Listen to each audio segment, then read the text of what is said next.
श्री कुंद कुंद भगवान की, आचार्य गुरुवर श्री ज्ञान सागर मुनि महाराज की।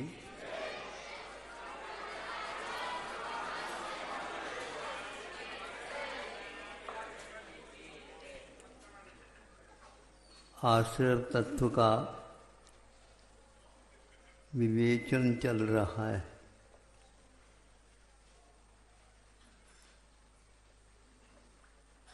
आश्रव संसार का कारण है, बंध भी संसार का कारण है।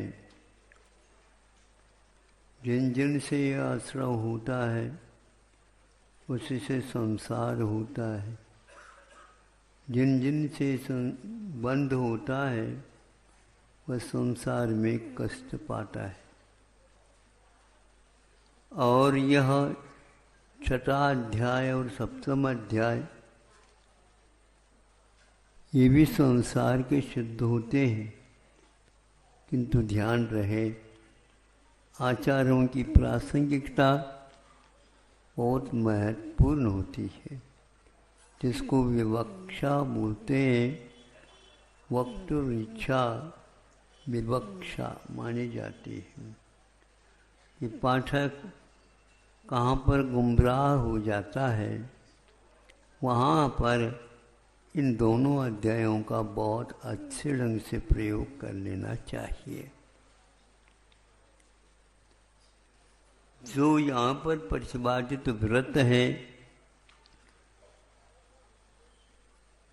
11 प्रतिमाएं हैं, अनुव्रत है, महाव्रत है और एक प्रकार से दर्शन विशुद्धि आदि 16 कारण भावनाएं हैं। और एक एक व्रत अनुव्रत हो या महाव्रत हो, तत्सैर्यार्थम भावना पंच पंच।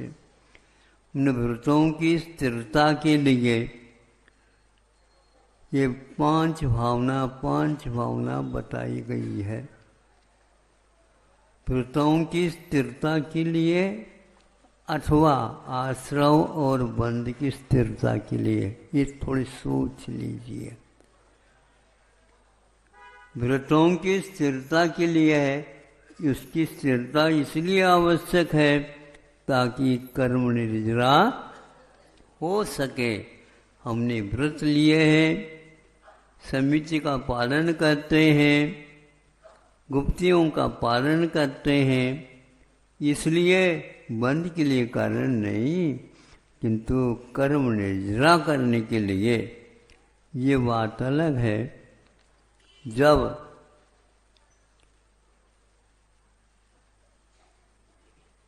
व्रत पालन करते हैं समिति पूर्वक, तो वह तो एक प्रकार से प्रवृत्ति मूलक होने के कारण बंध का हो सकता है कारण, किंतु कौन सा बंध है, कब तक बंद होता है, यह कोई भी खोलना नहीं चाहता है। आज इस विषय को थोड़ा सा खोले कि स्थिति बंध को हमेशा हमेशा अप्रशस्त कहा। अनुभाग बंध भी अप्रशस्त चूंकि कषाय के साथ होता है, किंतु उसको एक प्रकार से अप्रशस्त भी कहा है तो प्रशस्त भी कहा है। तो 16 कारण भावनाओं के द्वारा तीर्थंकर प्रकृति का बंध होता है, किंतु असंख्यात जीवों के उद्धार के लिए होता है। तीर्थंकर प्रकृति का बंध मोक्ष मार्ग में रोड़ा नहीं अटकाता, किंतु कांटा यदि निकालना है तो सुई का चुभन तो सहन करना ही पड़ता है। सहन करते हैं क्या? नहीं करते हैं, क्योंकि अब जल्दी जल्दी हम चल सके इसके लिए उसको सहन करना अनिवार्य होता है। किंतु ये ध्यान रखें, उसकी स्वास्थ्य में सुधार होता है तो वह और असंख्यात गुणी निर्जरा करता। यदि फिर भी आप नहीं मानते हैं तो षट्कंड आगम में एक सूत्र है, सम्यक मम च चारित्रम च। चारित्र भी बंध का कारण है, तो छोड़ दो चारित्र। चारित्र औदैहिक भाव है, यह नहीं। आचार्यों ने ग्रंथों में संयम और संयम को एक प्रकार से औदैहिक भाव न कह करके क्षायोपशमिक भाव कहा। हाँ, प्रत्याख्यान का उदय रहता है, लेकिन प्रत्याख्यान का उदय अप्रत्याख्यान का जो उदयाभावी क्षय उसमें बाधा नहीं डाल सकता, वह क्षायोपशमिक भाव है। यह औदैहिक भाव है तो संयम बनने नहीं देता, किंतु संयम को कभी घाट नहीं करता। इसलिए इन दोनों चारित्रों को आचार्यों ने क्षायोपशमिक भी कहा है और प्रत्याख्यान के उदय को उन्होंने औदैहिक भाव जो संयम को मिटाता इसलिए कहा। इसलिए देश संयम को जो धारण कर रहा है वो ऐसा न माने कि पूजन आदि आदि जितने भी व्रत हैं वे औदैहिक भाव नहीं किंतु क्षायोपशमिक भाव विद्यमान है। भगवान का उपदेश कभी धोखा देने के लिए नहीं होता। उन तीर्थंकर प्रकृति के उदय में असंख्यात जीव उद्बोधन पाते हैं और वहाँ बंद का कारण है, तो सुनने से बंद होता है या उपदेश देने से बंद होता, मैं पूछना चाहता हूँ। उपदेश तो वह 3 बार नहीं 4 बार देते हैं और हमारे लिए कहा कि तुम 2 बार भी कर सकते हो और 1 बार भी कर सकते हो और 1 बार नहीं भी कर सकते हो तो कोई बाधा नहीं, सामायिक में बैठ जाओ 8 दिन तक, अपने आप ये प्रवचन समाप्त हो जाएगा। लेकिन अवाक वपुषा मोक्ष मार्ग निरूपयंतम आचार्य वर्यम प्राप्तवान कश्चित भव्य। कोई भी भव्य जी ऐसे आचार्य महाराज जी के समागम को प्राप्त कर लेता है।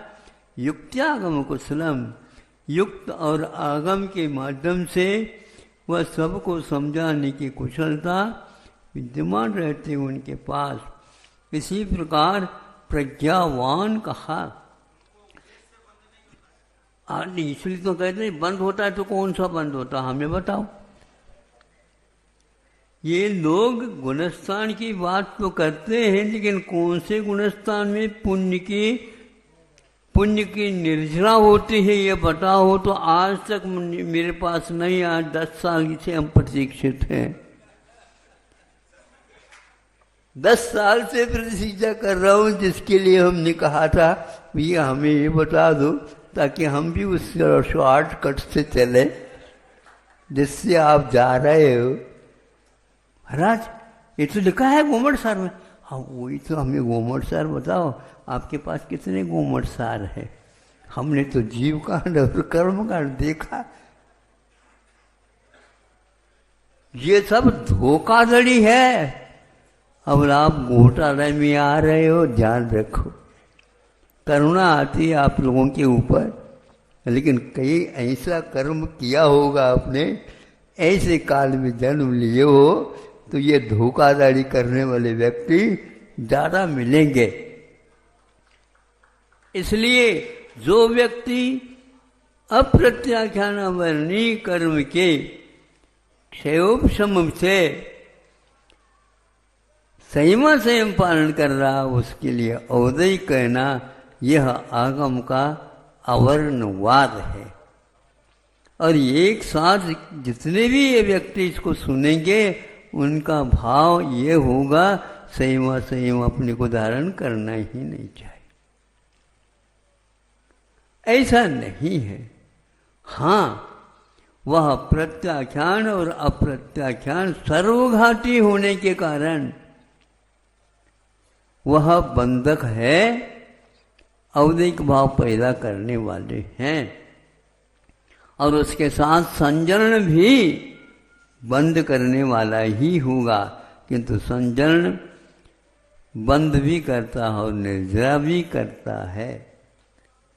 इसलिए जिसको जिस रूप में स्वीकार किया गया है उसको उसी रूप में प्रतिपादन करना यह सम्यक उपदेश माना जाता है, और जिससे विपरीत कह देना यह एक प्रकार से वज्र लकीर है। अवश्य वह उस पाप का बंध होगा जो निधत्त निकाचित कर्मों का उदय लाने वाला है। इससे आप बचेंगे। इसलिए इन दोनों अध्यायों में जो लिखा हुआ कहा गया है वह केवल आश्रव और बंध के लिए कारण नहीं, किंतु अप्रशस्त प्रकृतियों का आश्रव रोक देता है और प्रशस्त प्रकृतियों का बंध होता है। आप बताओ, दुकान अच्छी चल रही है आपकी? हाँ, बहुत अच्छी बात है महाराज, बिल्कुल चलती है, क्योंकि हमने रोड पर ही दुकान खोला है। बहुत अच्छा, मोड़ पर खोलते तो और अच्छा होता, क्योंकि उस तरफ 2 तरफ से 3 तरफ से ग्राहक आ जाते। आगे के लिए ना ऐसा खोल देना। हमारी दुकान ऐसी ही है, मोड़ पर है, इधर से भी ग्राहक आते हैं, इधर से भी ग्राहक आते हैं, ऊपर से भी टपकते हैं।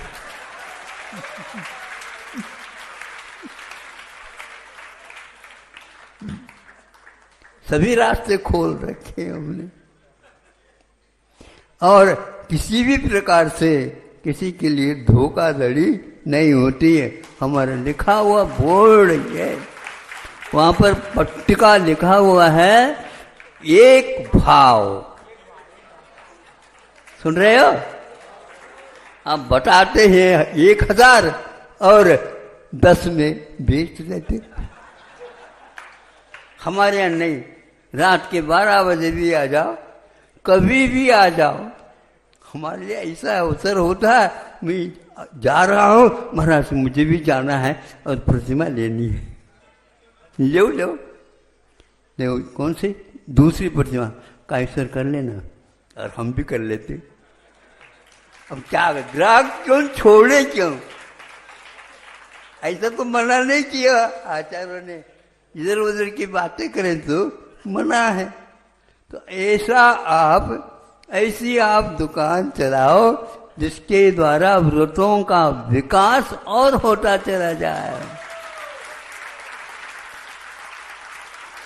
ये बात कहनी थी, और आपका समय हो रहा है, मैं जान रहा हूँ, देख रहा हूँ, और आपको ये भी ध्यान रखना चाहिए 3-4 दिन शेष रह गए। हाँ, नहीं गई कुछ भी नहीं, मुनाफा काफी हो रहा है, और आप अगले महीने का भी चुकाना चाहो तो चुका सकते हैं, दूसरे महीने से भी चुकाना चाहो तो चुका सकते हैं। देखो इधर आ जाओ यार, ले जाओ, अभी दुकान बहुत अच्छी चल रही है, अगले साल का भी ले जाओ।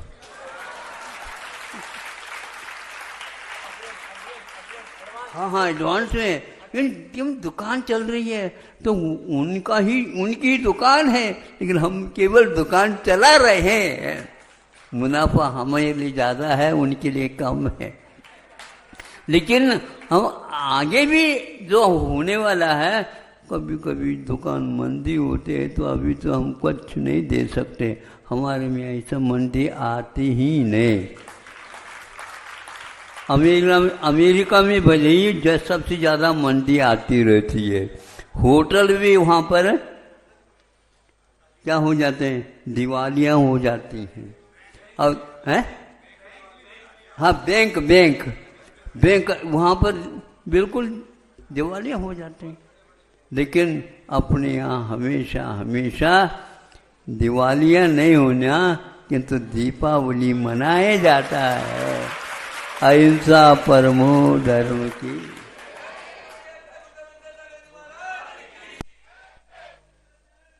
वाणी के ज्ञान से सूझे लोकालोक, सो वाणी मस्तक नमो सदा देत हूँ।